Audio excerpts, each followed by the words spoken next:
सच्ची खुशी वही है जो संतोष में बसती है, और संतोष वही है जो लोभ से दूर रहता है। लोभ एक ऐसा कुआं है जिसमें जितना भी भरो वह कभी नहीं भरता। दोस्तों, लोभ यानी लालच एक ऐसी बुराई है जिसकी वजह से हमारे दूसरे सभी गुणों का महत्व खत्म हो जाता है। लालच के कारण व्यक्ति कभी भी संतुष्ट नहीं हो पाता। वह धनवान होते हुए भी गरीब बना रहता है, क्योंकि असंतोष उसे चैन से जीने नहीं देता। असंतोष की वजह से व्यक्ति के जीवन से सुख और शांति गायब हो जाती है। तो चलिए दोस्तों, इस कहानी से इसे समझते हैं। दोस्तों, आनंदपुर राज्य के एक छोटे से गांव के बाजार में गांव का बेनी एक दुकान के अंदर बैठा हुआ था। उस दुकान के अंदर एक बड़ी ही सुंदर मूर्ति रखी हुई थी। तभी क्या होता है, वहां एक व्यापारी आता है और बेनी से कहता है, वाह वाह, क्या नक्काशी है, क्या खूबसूरती है, बहुत ही शानदार मूर्ति है। यह मूर्ति देखने में तो बहुत सुंदर है। बेनी ने व्यापारी की बात सुनकर कहा, हाँ, देखने में तो व्यापारी लगते हो। व्यापारी कहने लगा, हाँ, बिल्कुल सही पहचाना आपने। मैं अक्सर व्यापार के सिलसिले में इस गांव में आता रहता हूँ। वैसे यह मूर्ति कितने की बेचोगे? बेनी ने कहा, अब देखो, वैसे तो सुंदरता का कोई मूल्य नहीं होता है, परंतु मैं तुम्हें यह मूर्ति 30 मुद्राओं में दे दूंगा। व्यापारी मूर्ति को देखकर बड़ा प्रसन्न हुआ और कहने लगा, जबरदस्त, शानदार। जिसने भी यह मूर्ति बनाई है उसकी कुशल कारीगरी की जितनी भी प्रशंसा की जाए उतनी कम है।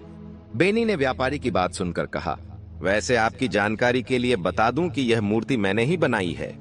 व्यापारी चौंक कर बोला, अच्छा, परंतु आप तो सही कहा, मूर्ति बनाकर बेचना मेरा शौक है। बेनी की बात सुनकर व्यापारी ने मुस्कुराते हुए 30 स्वर्ण मुद्राओं की थैली बेनी को पकड़ा दी और मूर्ति लेकर चला गया। कुछ देर बाद बेनी धीरे धीरे अपने गांव के संजय नाम के एक युवक के घर गया। बेनी को देखकर संजय बड़े प्रसन्न होकर कहने लगा, मुझे आपका ही इंतजार था। बेनी ने संजय को 5 स्वर्ण मुद्राएं पकड़ाते हुए कहा, ये लो भाई संजय, तुम्हारी मूर्ति 10 स्वर्ण मुद्राओं में बिकी है, बड़ी मुश्किल से बिकी है। चलो, 5 स्वर्ण मुद्राएं तुम्हारी और बाकी 5 मेरी हैं, ठीक है? संजय ने आश्चर्य से कहा, क्या कह रहे हैं बेनी साहब, इतने कम दामों में? लेकिन मैंने तो मूर्ति बहुत ज्यादा सुंदर बनाई थी। यह सुनकर बेनी ने थोड़ा कड़क स्वर में कहा, देखो संजय, एक काम करो, किसी दिन अपनी मूर्ति खुद बाजार में जाकर बेचकर देखो, तब तुम्हें पता चलेगा कि कितने में बिकती है। बेनी ने आगे कहा, अगर तुम चाहते हो कि तुम्हारी मूर्ति अच्छे दाम में बिके तो ऐसी सुंदर मूर्ति बनाओ जिसे एक बार कोई देखे तो बस देखता ही रह जाए, चाहकर भी अपनी दृष्टि उस मूर्ति से न हटा पाए। ऐसा कुछ बनाओ, तभी महंगे दाम में बिकेगी। इतना कहकर बेनी वहां से चला गया। संजय, जो कि बहुत ही सीधा साधा और भोला भाला इंसान था, यह नहीं जानता था कि बेनी उसे मूर्ख बना रहा है। संजय अपने आप से कहने लगा, हे भगवान, इस बार मैं ऐसी सुंदर लड़की की मूर्ति बनाऊंगा कि जो भी मनुष्य उसे देखेगा वह उससे प्रेम कर बैठेगा। इतना कहकर संजय मूर्ति बनाने में जुट गया। उधर बेनी अपनी हवेली में जाकर अपनी पुत्री सुमन से कहने लगा, ये लो सुमन, ये स्वर्ण मुद्राएं, इन्हें अलमारी में रख दो। सुमन स्वर्ण मुद्राएं लेते हुए अपने पिता से कहने लगी, पिताजी, आप संजय के साथ अच्छा नहीं कर रहे हैं। आप जानते हैं कि वह कितना भोला भाला है और वह कितनी मेहनत से मूर्तियां बनाता है। बेनी ने सुमन से कहा, अरे, इसे भोलापन नहीं कहते सुमन, इसे मूर्खता कहते हैं। मैंने संजय से बड़ा मूर्ख इस संसार में कभी नहीं देखा। सुमन ने विरोध करते हुए कहा, पिताजी, लेकिन वह आप पर विश्वास करता है। सुमन की बात सुनकर बेनी हंसने लगा और बोला, अरे सुमन, वह मुझ पर विश्वास नहीं करता बल्कि अंधविश्वास करता है, और तुम फिर से संजय की इतनी तरफदारी करने लगी। हाँ, ठीक है, मैं जानता हूं कि तुम मन ही मन संजय को पसंद करती हो, लेकिन मेरी बात कान खोलकर सुन लो। सुमन, मैं तुम्हारा विवाह उस भिखारी के साथ बिल्कुल नहीं करूंगा। इतना कहकर बेनी वहां से चला गया। अगले दिन बेनी संजय के घर गया और मुस्कुराते हुए कहने लगा, अरे संजय, आज कौन सी मूर्ति तैयार की है? भाई, संजय ने जवाब दिया, बेनी साहब, कल आपकी बात मेरे दिमाग में बैठ गई, इसीलिए मैं ऐसी सुंदर मूर्ति बना रहा हूँ जो आज तक किसी ने कभी नहीं बनाई होगी। बेनी ने चतुराई से कहा, संजय, यह सब तो ठीक है, लेकिन आज मैं क्या बेचूंगा? मेरा मतलब यह है कि मुझे कोई तो मूर्ति दो, ये दो, जिसे मैं बाजार में बेचकर तुम्हारा थोड़ा सा भला कर सकूं। अब देखो, मुझे अपनी तो कोई परवाह है नहीं। भगवान का दिया हुआ सब कुछ मेरे पास है। बहुत सारा धन है, हवेली है, काफी सारे पैसे हैं। मैं अपनी सारी जिंदगी में कमाऊं या न कमाऊं, लेकिन मेरा जीवन आराम से कट जाएगा। आराम से बैठकर खा सकता हूं। लेकिन बेटा, तुम्हारा तो कुछ न कुछ सोचना ही पड़ेगा। तुम्हारे पास तो ये मूर्तियां ही हैं। तुम मेहनत करते हो और मैं तुम्हारी मदद करना चाहता हूं। संजय, जो बेनी की बातों से प्रभावित था, बिना कुछ ज्यादा सोचे एक मूर्ति उठाकर बेनी को पकड़ाते हुए बोला, ये ले जाइए बेनी साहब, इसे बेच दीजिए। इतना कहकर संजय दोबारा अपनी नई मूर्ति बनाने में व्यस्त हो गया, जबकि बेनी ने मुस्कुराते हुए मूर्ति उठाई और मन ही मन अपनी चतुराई पर खुश होता हुआ वहां से चला गया। बेनी मूर्ति लेकर संजय के घर से बाहर निकल गया और अपने आप से कहने लगा, आज तो काफी देर हो गई, जंगल के रास्ते से चलता हूं तो बाजार जल्दी पहुंच जाऊंगा। यह सोचकर बेनी जंगल के रास्ते से चल पड़ा। वह आधे रास्ते में ही पहुंचा था कि तभी एक घुड़सवार जो वहां से गुजर रहा था अचानक रुक गया। बेनी ने देखा कि वह एक राजकुमार था। राजकुमार ने बेनी की ओर देखकर कहा, मैं विजयनगर राज्य के राजा वीरेंद्र सिंह का पुत्र राजकुमार विक्रम सिंह हूं। बेनी ने मुस्कुराते हुए कहा, आपको कौन नहीं जानता राजकुमार, और आपके हाथ में यह मूर्ति तो बड़ी ही सुंदर है। क्या यह मूर्ति आपने बनाया है? बेनी ने चतुराई से कहा, हाँ राजकुमार, इस मूर्ति को मैंने ही बनाया है। अगर यह मूर्ति आपको पसंद आ गई है तो मैं इसे आपको भेंट स्वरूप देने के लिए तैयार हूं। राजकुमार ने उत्साहित होकर कहा, इसका मतलब मैं बिल्कुल सही स्थान पर आ गया हूं। बेनी ने चौंक कर पूछा, मैं आपकी बात का मतलब नहीं समझा। राजकुमार विक्रम सिंह ने मुस्कुराते हुए कहा, बात ऐसी है कि कल मैंने अपने राज्य में एक व्यापारी के हाथ में एक बड़ी ही सुंदर मूर्ति देखी। उस व्यापारी ने मुझे बताया कि वह मूर्ति इसी गांव से लेकर आया था। उस मूर्ति को देखकर मैं इतना प्रभावित हुआ कि मैंने तय किया कि मैं इस गांव में आकर देखूंगा कि ऐसी अद्भुत मूर्तियां कौन बनाता है। और अब मुझे आपसे मिलकर यह समझ आ गया है कि आप ही वह कलाकार हैं। राजकुमार विक्रम सिंह ने कहा, दरअसल मुझे एक सुंदर राजकुमारी की मूर्ति बनवानी है और वह मूर्ति मुझे अपने पिता को भेंट करनी है। तो क्या तुम ऐसी मूर्ति बनाकर मुझे दे सकते हो? बेनी ने चतुराई से मुस्कुराते हुए कहा, हाँ हाँ हाँ, क्यों नहीं महाराज, यह तो हमारे लिए बड़े गर्व की बात है। राजकुमार ने कहा, तो फिर ठीक है, मैं तुम्हें 10 दिन का समय देता हूँ। ठीक 10वें दिन मैं स्वयं सैनिकों के साथ उस मूर्ति को लेने के लिए तुम्हारे गांव में आऊंगा। बेनी ने तुरंत जवाब दिया, हाँ महाराज, यह हमारे लिए बड़े सम्मान की बात है। मैं इस गांव का बेनी हूँ। आप 10वें दिन मेरी हवेली पर आ जाना। राजकुमार विक्रम सिंह बेनी की बात सुनकर मुस्कुराते हुए वहां से चला गया। अगले दिन बेनी संजय के घर पहुंचा। वह बड़ी ही उत्सुकता से कहने लगा, संजय, कल मेरे पास एक व्यापारी आया था जो एक सुंदर राजकुमारी की मूर्ति बनवाना चाहता है। यह सुनकर संजय खुश होकर बोला, अरे वाह, तब तो समझ लीजिए बेनी साहब, काम हो गया। बेनी ने चौंकते हुए पूछा, क्या मतलब? संजय ने हंसते हुए कहा, मतलब यह कि मैं एक बहुत सुंदर राजकुमारी की मूर्ति पहले से ही बना रहा हूँ। बेनी ने राहत की सांस लेते हुए कहा, अच्छा, तो यह मूर्ति कब तक तैयार हो जाएगी? संजय ने आत्मविश्वास से कहा, बेनी साहब, मैं 8 दिन के अंदर मूर्ति बनाकर आपको दे दूंगा। बेनी ने मुस्कुराते हुए कहा, ठीक है संजय, लेकिन 9वें दिन मुझे मूर्ति तैयार करके दे देना। और हाँ, इस मूर्ति को बाजार में बेचकर मैं तुम्हें बहुत अच्छी कीमत दूंगा। इतना कहकर बेनी वहां से चला गया और संजय दिन रात मेहनत करके उस सुंदर लड़की की मूर्ति बनाने में जुट गया। 8वें दिन आखिरकार संजय ने मूर्ति पूरी कर ली। वह अपनी बनाई हुई सुंदर राजकुमारी की मूर्ति को गौर से देख रहा था। उसके मन में विचार आया, अरे, मुझे अभी भी विश्वास नहीं हो रहा है कि यह मूर्ति मैंने बनाई है। यह तो ऐसा लग रहा है जैसे यह मूर्ति नहीं बल्कि जीती जागती एक सुंदर राजकुमारी हो। वाह संजय, वाह, क्या कारीगरी की है। तभी वहां पर बेनी आ पहुंचा।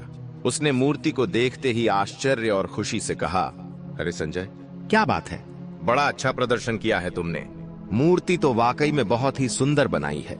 गजब कर दिया, कमाल कर दिया भाई, बहुत सुंदर। संजय ने विनम्रता से कहा, बेनी साहब, मुझे भी विश्वास नहीं हो रहा है कि इस मूर्ति को मैंने अपने हाथों से बनाया है।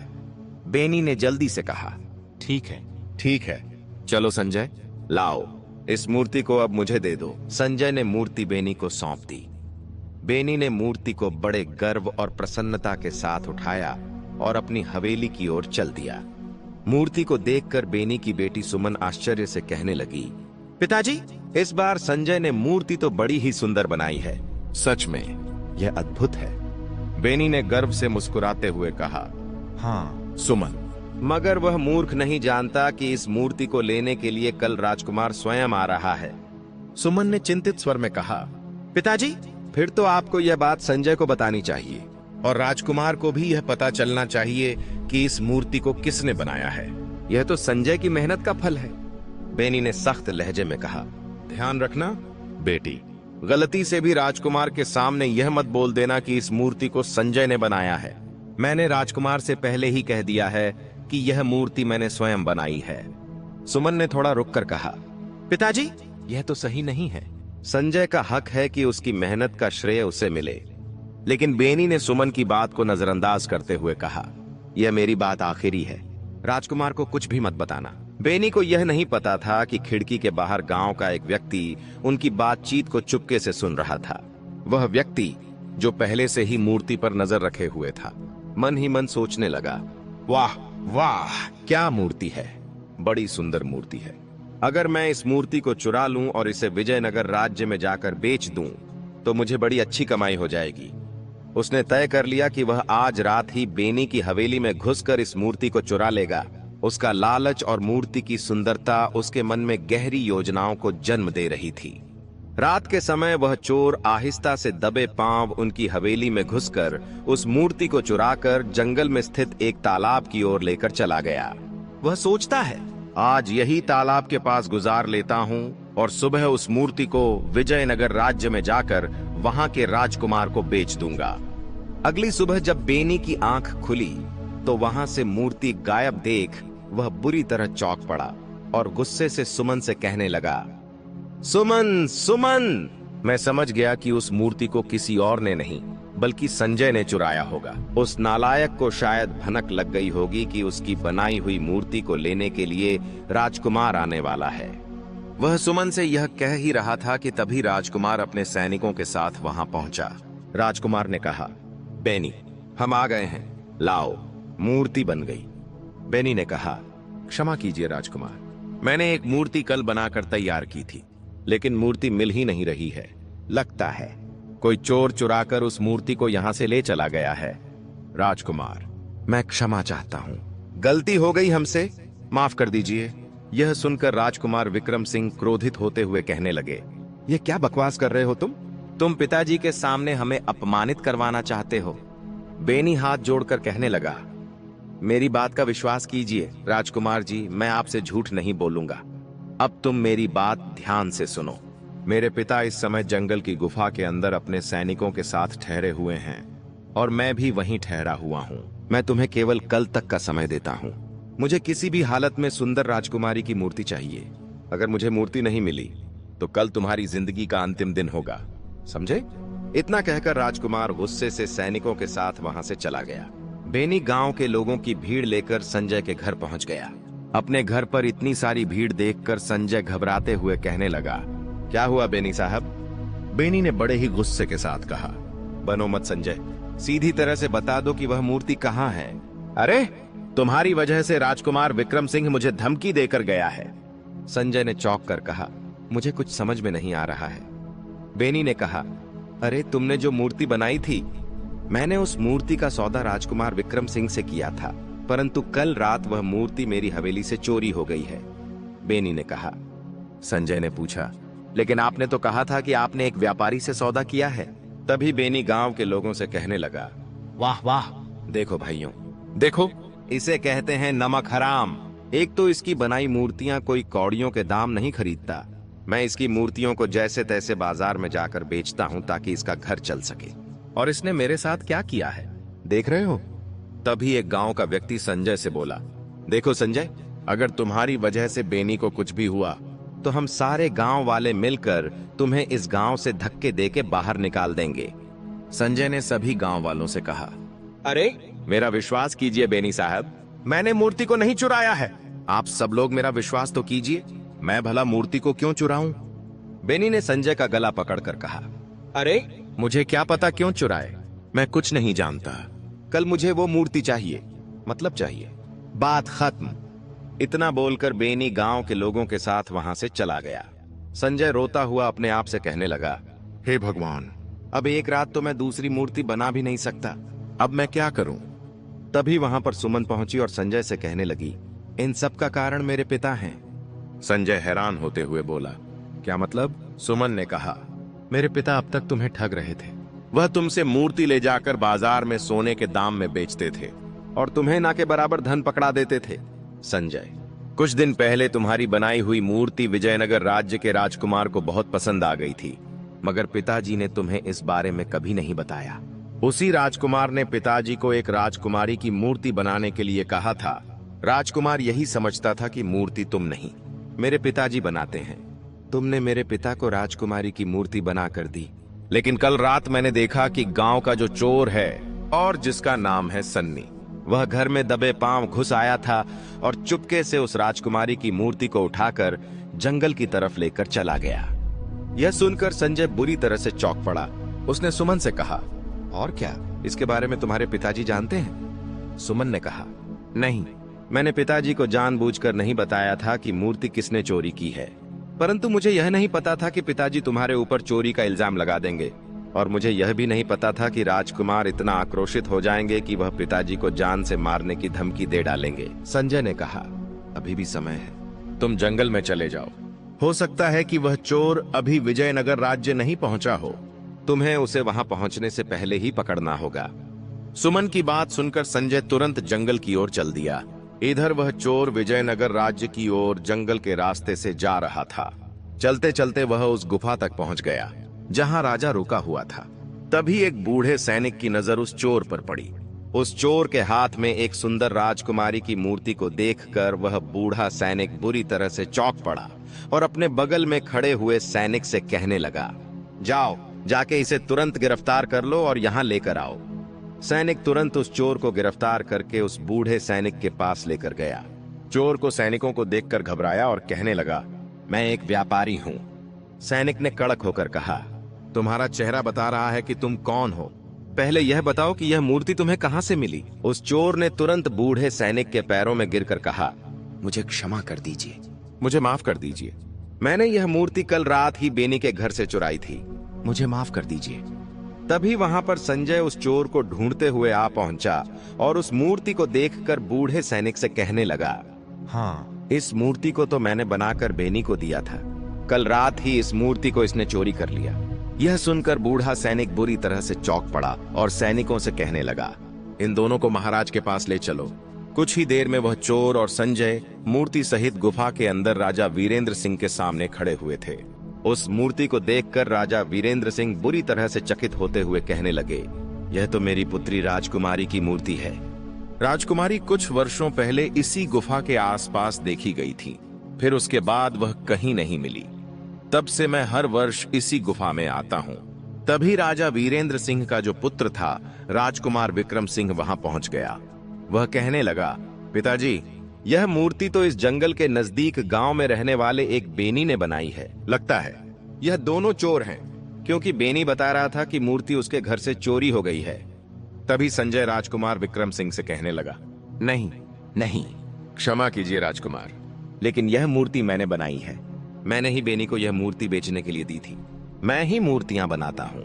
कुछ देर पहले ही मुझे पता चला कि बेनी मेरी बनाई हुई मूर्तियां सोने के दाम में बेचता है और मुझे कौड़ियों का भाव भी नहीं देता। राजा सूरभान संजय की ओर देखकर गौर से कहने लगे, क्या तुमने मेरी पुत्री राजकुमारी को कभी देखा है? संजय ने कहा, नहीं नहीं महाराज, कुछ दिन पहले की बात है। बेनी ने मुझे एक राजकुमारी की मूर्ति बनाने का आदेश दिया था। मैंने तो अपनी कल्पना से इस मूर्ति को बनाया है। राजा सूरभान ने गुस्से में कहा, झूठ बोलते हो तुम। मेरी पुत्री को बगैर देखे हुबहू उसकी मूर्ति तुम कैसे बना सकते हो? तभी राजकुमार विक्रम सिंह ने कहा, पिताजी, यह झूठ बोल रहा है। मूर्ति इसने नहीं बल्कि बेनी ने बनाई है। अगर बेनी ने इस मूर्ति को बनाया है तो बेनी ने राजकुमारी को जरूर देखा होगा। कुछ ही देर में सैनिक बेनी के घर के अंदर घुस गए और बेनी को पकड़कर गुफा की ओर ले आए। राजकुमार विक्रम सिंह बेनी की ओर देखकर कहने लगे, क्या यह मूर्ति तुम्हारी है जो तुम्हारे घर से चोरी हो गई थी? बेनी ने कहा, हाँ कुमार, यह वही मूर्ति है जो हमारे घर से चोरी हो गई थी। तुम्हारे सामने जो व्यक्ति खड़ा हुआ है, जिसका नाम है संजय, वह बता रहा है कि इस मूर्ति को उसने बनाया है, जबकि तुमने मुझे बताया था कि मूर्ति तुम स्वयं बनाते हो। राजकुमार विक्रम सिंह ने गुस्से में कहा, चले अब सच सच बताओ, इस मूर्ति को किसने बनाया है? तुमने बनाया है या इस लड़के ने बनाया है? राजकुमार विक्रम सिंह ने गुस्से में पूछा। बेनी ने कहा, राजकुमार, इसमें भला कैसा संशय? इस मूर्ति को तो मैंने ही बनाया है। अरे, यह संजय झूठ बोल रहा है, बल्कि इसने तो मेरी हवेली से इस मूर्ति को चुराया है। यही चोर है। राजकुमार विक्रम सिंह ने गंभीरता से कहा, तुम जानते हो कि यह मूर्ति मेरी बहन राजकुमारी की है, जो कुछ साल पहले इसी गुफा के पास गायब हो गई थी। अगर तुमने इस मूर्ति को बनाया है तो फिर तुमने राजकुमारी को जरूर देखा होगा, क्योंकि बगैर देखे तो तुम राजकुमारी की मूर्ति कैसे बना सकते हो? बोलो, कहां देखा है? यह बोलकर राजकुमार विक्रम सिंह ने अपनी तलवार निकाल ली और गुस्से से बेनी से कहने लगे, चलो अब बताओ, कहां है मेरी बहन? यह सुनकर बेनी बुरी तरह से घबरा गया, कांपने लगा और हाथ जोड़कर कहने लगा, मुझे क्षमा कर दीजिए राजकुमार, यह संजय सही कह रहा है। मूर्ति मैंने नहीं बल्कि संजय ने ही बनाई है। बल्कि तो मैं संजय के साथ हमेशा से धोखा करता आया हूँ। संजय की बनाई हुई मूर्तियां मैं बहुत महंगे दामों में बेचता हूँ और संजय को कुछ भी नहीं देता हूँ। बेनी ने इतना कहा ही था कि तभी रंग बिरंगी किरणों के साथ राजकुमारी की मूर्ति असली रूप में परिवर्तित हो गई। यह देखकर वहां मौजूद सभी लोग बड़े आश्चर्य में पड़ गए। राजकुमारी मुस्कुराते हुए अपने पिताजी की ओर देखते हुए बोली, पिताजी, कई साल पहले मैं इस जंगल में शिकार खेलने के लिए आई थी। शिकार खेलते हुए जब मैं थक गई तो इस गुफा के अंदर चली आई। मेरे अंदर आने से यहाँ पर एक तपस्वी की तपस्या टूट गई और उन्होंने मुझे श्राप दे दिया कि अब मैं किसी को भी दिखाई नहीं दूंगी और ना ही सुनाई दूंगी। मैं फूट फूट कर रोने लगी।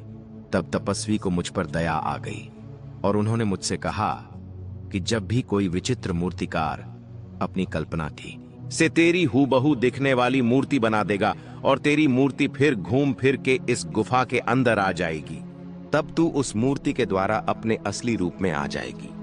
राजा वीरेंद्र सिंह वर्षों के बाद अपनी बेटी को देखकर बड़ा प्रसन्न हुआ। तभी बेनी की पुत्री सुमन बेनी से कहती है, पिताजी, मैंने आपसे कहा था कि संजय के साथ ऐसा मत कीजिए। आखिरकार आपको शर्मिंदगी उठानी ही पड़ी ना? धोखे का बुरा ही होता है।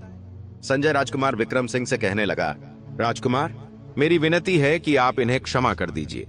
अगर आप इन्हें बंदी बनाकर कारागार में डाल देंगे तो इनकी पुत्री का क्या होगा? यह सुनकर राजकुमार विक्रम सिंह ने कहा, देखा तुमने, जिसे तुम लूटने आए थे उसी ने तुम्हारी जान बचाई है। मैं केवल इस सच्चे इंसान की वजह से तुम्हारी जान को बख्शता हूँ, क्योंकि उसी की वजह से वर्षों के बाद मेरे पिता को उनकी बेटी और मुझे मेरी बहन मिली है। राजकुमार ने उसी समय चोर को कारागार में डालने का आदेश दे दिया और राजा सूरभान ने संजय को उसी समय ढेर सारी स्वर्ण मुद्राएं देकर उस गुफा से विदा कर दिया। अपनी बेटी को लेकर राजा अपने महल को वापस लौट गया। बेनी उस दिन के बाद सुधर चुका था। बेनी ने अपनी बेटी का विवाह संजय के साथ कर दिया और इसके बाद संजय और बेनी दोनों एक साथ ही रहने लगे, एक ही हवेली में। दोस्तों, मुझे उम्मीद है कि इस कहानी से आपको कुछ सीखने को मिला होगा। अगर वीडियो अच्छी लगी हो तो वीडियो को लाइक और कमेंट में जय माता दी अवश्य लिखें। हम आपसे मिलते हैं किसी और नई वीडियो में। तब तक के लिए अपना ख्याल रखना। जय माता दी।